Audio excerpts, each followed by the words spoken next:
Ça y est, c'est parti. On a lancé le 19 juillet. La marque vient de renaître.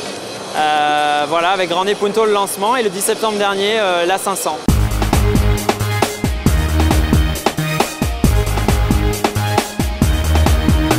Voilà, la marque Abarth donc existe avec un statut juridique propre, une marque spécifique qui a son réseau dédié très important, avec une identification au niveau des showrooms, bien entendu une identification également au niveau de la prévente. Des distributeurs qui ont aussi la particularité d'avoir un statut spécifique de préparateur, puisque ce statut leur permet de commercialiser et d'installer les kits de préparation, les kits de performance, les kits SCC qui sont aujourd'hui la nouveauté sur le stand Abarth. Ce seront les seuls à pouvoir l'installer, à pouvoir présenter les véhicules modifiés à l'administration française, puisqu'ils nécessitent une réhomologation à titre isolé. Et ce sont les seuls, bien entendu, à pouvoir le faire sur des Abarth.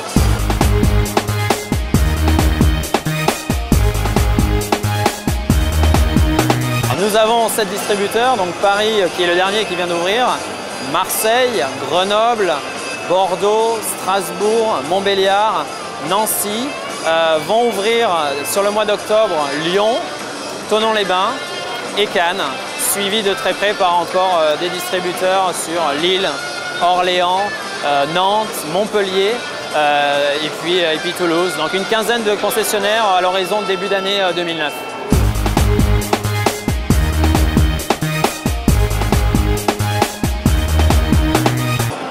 On pense que rationnellement, un distributeur par région administrative correspond aujourd'hui à notre objectif de couverture, avec en plus une partie supplémentaire de capillarité pour la partie après-vente, la partie entretien et la partie garantie. Car autant un client accepte pour un achat passion de faire 200 km pour aller acheter une fois une voiture, en revanche, il faut qu'on soit à même de lui proposer pour l'entretien et le suivi de son véhicule des points qui soient beaucoup plus proches.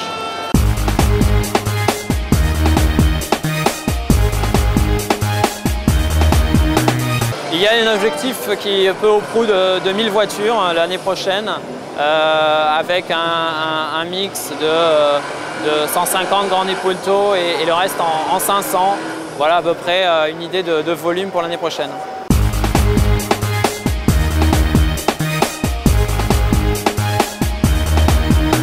Pour l'instant, écoutez, sur les volumes de l'année 2008 en France, donc nous avons vers le 19 juillet, nous avons déjà près des 2/3 des volumes annuels France qui ont déjà été commandés avec 6 distributeurs.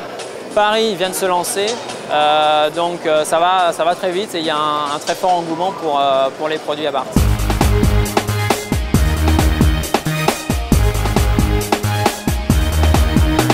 On a une clientèle qui est assez large et différenciée. On va aussi bien des fans de la marque, puisque la marque existait dans le passé. Nous avons également des jeunes qui vont vraiment accéder à un produit qui reste abordable mais qui est très, très pointu et pour lequel ils vont vraiment mettre un budget pour s'acheter ce véhicule passion, ce véhicule plaisir. Et puis il y a aussi transgénérationnel, des jeunes, des femmes également, plus sur 500, qui s'intéressent aujourd'hui à nos véhicules.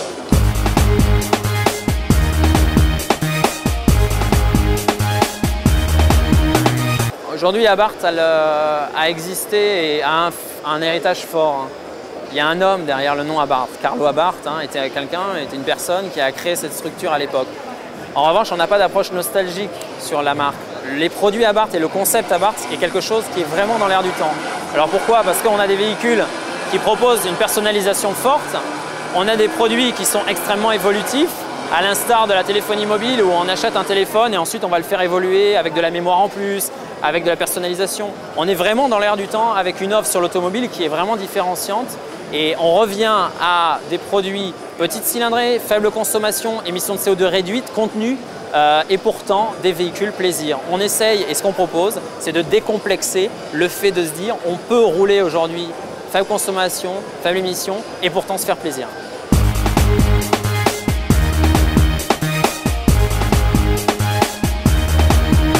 Un produit spécifique à la marque qui n'existerait nulle part ailleurs.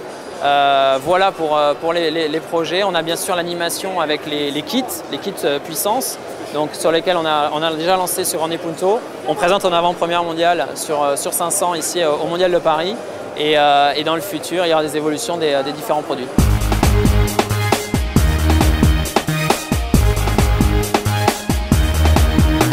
Un kit sur une 500 coûtera posé moins de 3 000 €. Il comprend des modifications du châssis, des ressorts, des jantes, des pneus. On est sur des tailles pneumatiques 17 pouces, des ressorts rabaissés de 15 mm. Également, le filtre à air et la cartographie moteur sont modifiés pour atteindre 160 chevaux. On modifie les freins, aussi bien les disques de frein, les plaquettes haute performance. Donc, une modification substantielle du véhicule pour un coût qui est de moins de 3 000 € et la puissance qui passe à 160 chevaux.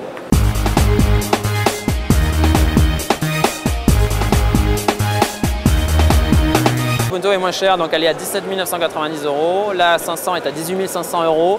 Un niveau d'équipement qui est un peu plus important sur 500 que sur Orne Punto, avec entre autres des équipements qui sont propres à 500, le contrôle de transfert de couple, qui est un système qui permet d'avoir une meilleure direction au niveau du véhicule dans les virages, et également un système d'indicateur de passage de rapport au niveau du tableau de bord.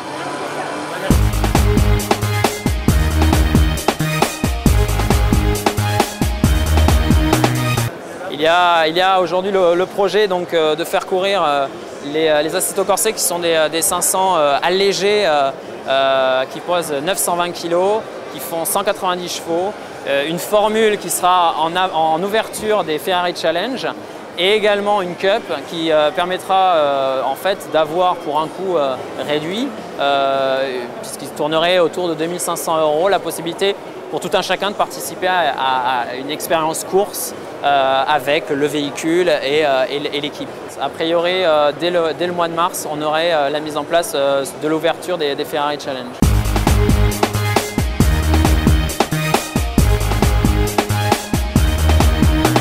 On avait des demandes sur la vente même des véhicules qui ne sont pas homologués pour la route, qui ne sont que homologués pour la piste. Hélas, en fait, comme l'a indiqué notre CEO Luca De Meo, tous les véhicules ont été vendus en 2 semaines de ces 49 exemplaires. Aujourd'hui, on a de la demande en effet pour tourner en compétition. Il y a un vrai engouement, il y a ces souvenirs de l'époque glorieuse d'Abarth et de savoir-faire en compétition de la marque Abarth.